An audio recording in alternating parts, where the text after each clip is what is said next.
بسم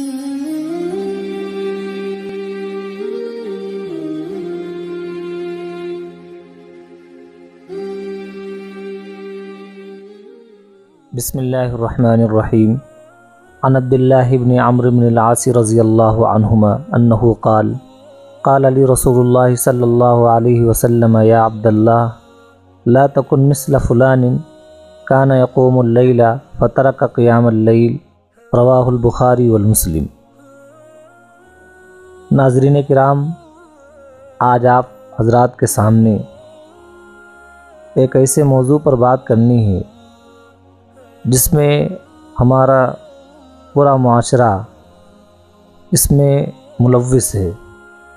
اور یہ طریقہ عام طور پر ہر انسان کے اندر پایا جاتا ہے کہ کوئی بھی کام وہ کرتا ہے تو وقتی طور پر جذباتی رہتا ہے، کچھ دن کے لیے کرتا ہے اور پھر چھوڑ دیتا ہے۔ اللہ کے رسول صلی اللہ علیہ وسلم کی اس حدیث کے ذریعے ہم سب کی رہنمائی کی جا رہی ہے۔ اس کا ترجمہ یہ ہے کہ حضرت عبداللہ بن عمرو بن عاص رضی اللہ عنہما سے آپ صلی اللہ علیہ وسلم نے کہا کہ اے اللہ کے بندے، فلاں جیسے مت بنو۔ وہ رات کو اٹھتا تھا، یعنی تہجد پڑھا کرتا تھا، اور اب اس نے پڑھنا چھوڑ دیا۔ دیکھیے، یہاں پر ایک مسئلہ یہ جان لیں کہ جو چیز ہمارے ذمے فرض ہے اور واجب ہے، اس کو تو ہر حال میں ہمیں کرنا ہی کرنا ہے، اس سے چھٹکارا نہیں ہے۔ لیکن جو چیزیں سنت ہیں، نوافل ہیں، یا جن چیزوں کا ہم اہتمام کرتے ہیں، تو جب اس کا اہتمام کرنا ہم شروع کر دیں تو اس پر پابندی کریں، الا یہ کہ بیماری ہو جائے، کہیں سفر میں جانا ہو جائے تو ایک الگ مسئلہ ہے۔ جیسے حدیث شریف میں ہے کہ وہ تہجد کے لیے رات میں اٹھا کرتے تھے اور اب انہوں نے اٹھنا بند کر دیا، تو یہ چیز ہم لوگوں میں پائی جاتی ہے کہ جیسے جب کبھی ہم دین سیکھتے ہیں، دین کی طرف مائل ہوتے ہیں، 2-4 دن نماز پڑھتے ہیں، پابندی کے ساتھ پڑھتے ہیں، یہاں تک کہ فرض نماز تو پڑھتے ہی ہیں، اس کے ساتھ ساتھ اشراق ہے، چاشت ہے، اوابین ہے، تہجد ہے، سب کی پابندی کرتے ہیں، اور ایسا لگتا ہے کہ جنید بغدادی کو اب ٹکر دے کر کے رہیں گے۔ یہ ہماری پوزیشن رہتی ہے اور ہمیں اچھا بھی لگتا ہے، لیکن دھیرے دھیرے یہ ہوتا ہے، غفلت ہوتی جاتی ہے تو نوافل چھوٹنے لگتے ہیں،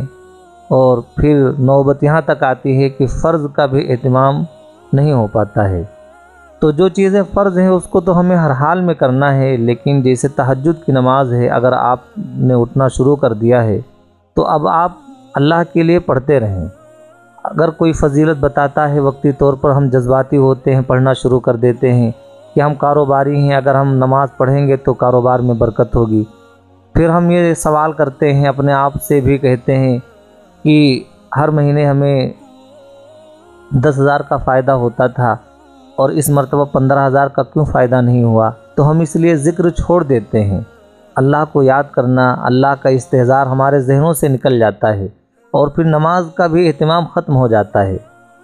تو دیکھیے، جو اللہ نے ہمیں توفیق دی ہے نماز پڑھنے کی،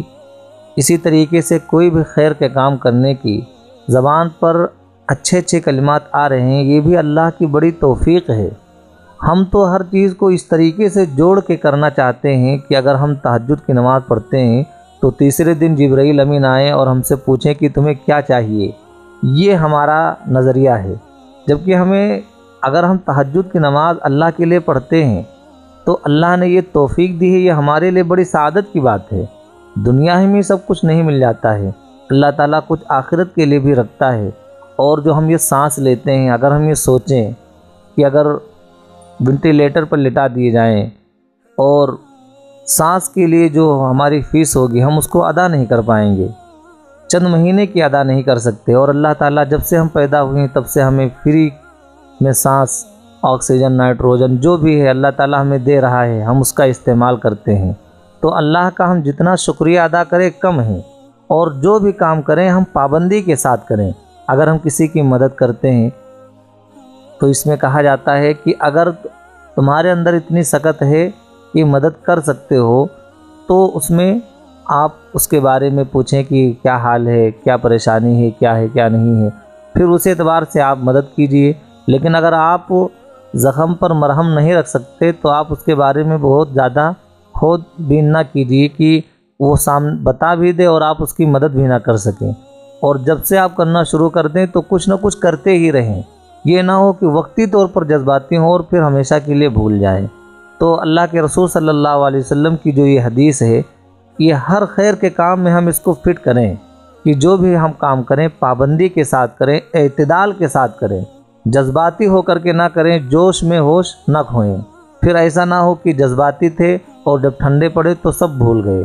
اللہ سے دعا ہے کہ ہم لوگوں کو صراط مستقیم پر اعتدال کے ساتھ چلنے کی توفیق عطا فرمائے۔